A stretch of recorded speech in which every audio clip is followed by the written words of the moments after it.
parce que je suis d'une famille griotte, mais Dieu a fait que je suis amoureux de la musique dès mon plus jeune âge. Et depuis que j'exerce ce métier, j'y vois mon compte à travers les appréciations de tout un chacun, à travers la reconnaissance, le respect qu'on loue à ma personne. Et cela me booste à persévérer dans ce sens.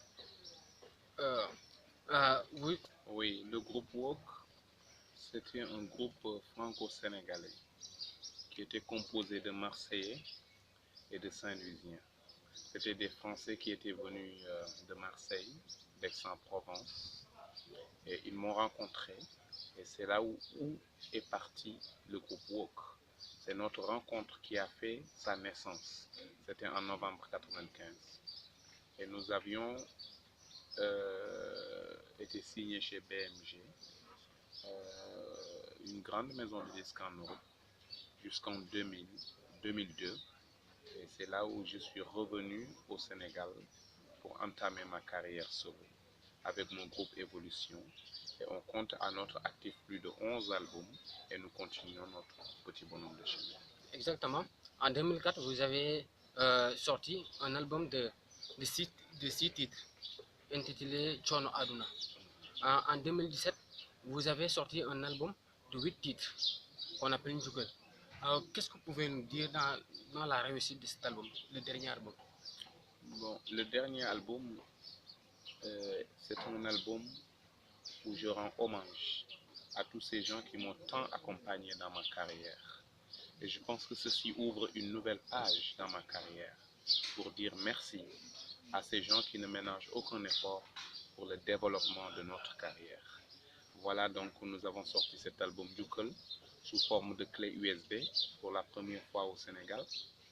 Et c'est un album qui est disponible dans toutes les plateformes du monde, iTunes, Amazon, Google Play, etc. Voilà, mais tout fraîchement, nous venons de sortir un nouveau single qui s'intitule Baro. Baro. Baro, c'est mon guitariste. Donc, je raconte une histoire où je taquine vraiment ces guitaristes quand même pétris de talent. Donc, tout ça pour démontrer une certaine familiarité qui règne autour de Abdou Guité et ses musiciens. Euh, Plus précisément, le 5 mai, vous avez un programme. Pouvez-vous nous dire plus sur ce programme, le 5 mai? Voilà, là nous venons juste de boucler la date du 5 et ça a été un succès remarquable. Mais nous nous préparons maintenant pour que début mai, donner une prestation. Nous nous préparons à donner une prestation sur Thiès parce que les Guité Club de Thiès le réclament, les fans club de Thiès le réclament. Alors c'est avec Abdou Guité et le groupe Evolution, nous nous apprêtons vraiment à aller donner le meilleur de nous-mêmes. Comptez-vous sortir un nouveau album en 2018? Probablement oui.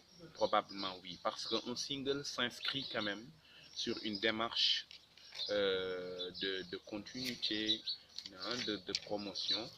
Et un single permet de tchatcher le terrain, de voir qu'est-ce que le public apprécie beaucoup plus dans ce que tu leur présentes pour que le jour de la sortie de cet album, que l'on puisse mettre cela en exergue.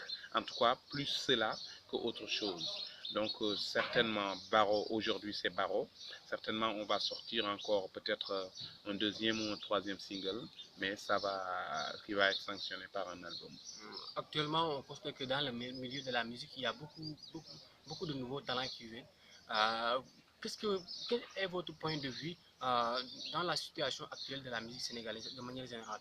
Le fait qu'il y ait des nouveaux talents, c'est vraiment une grande satisfaction que j'éprouve en ce sens, dans la mesure où cela veut dire que le Sénégal est doté de potentiel qui ont besoin d'être promus, d'être accompagnés et pour pouvoir plus rayonner.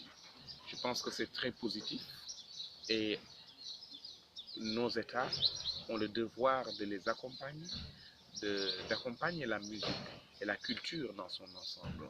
Je pense que nous avons besoin de se donner la main dans la main pour quand même qu'il y ait des perspectives assez consistant.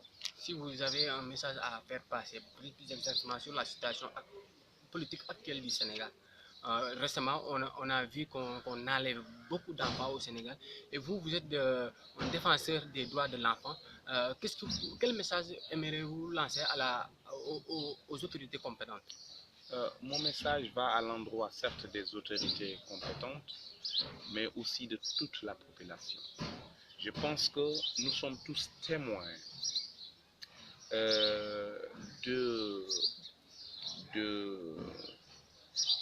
du bafouement des droits des enfants. Quand je vois des talibés dans la rue, en 2018 au Sénégal, des enfants de moins de 3 ans qui marchent pieds nus, qui cherchent de quoi manger dans la rue, qui te regardent avec un regard innocent et qui sont sacrifiés et que ses parents ne sont pas punis, l'État n'est pas puni, les citoyens qui passent ne sont pas punis. Parce que ça, c'est non-assistance à une personne en danger. Je pense que je ne peux pas croire au lendemain du Sénégal, au lendemain meilleur du Sénégal, si on continue dans cette démarche. Nous avons le devoir d'assister ces enfants. Ce n'est pas du bétail. Effectivement, mon message va à l'endroit de nos autorités, certes, mais à l'endroit de toute la population. Nous sommes en train de bafouer le droit de nos enfants. Alors si on me parle d'un Sénégal, d'un lendemain meilleur du Sénégal, je m'en doute. Nous avons le devoir de protéger ces enfants. Parce qu'en 2018 au Sénégal, tu vois un enfant de moins de 3 ans marcher dans la rue, pieds nus, qui cherche à manger, qui quémande. C'est honteux, c'est triste et c'est désolant. Ne nous trompons pas, ne nous voilons pas la face, ne nous mentons pas. Je pense qu'homme politique, homme religieux, personne lambda, tout le monde, nous avons le devoir de se lever parce qu'il est temps. Il est temps. À moins d'avouer que l'avenir du Sénégal ne nous concerne pas.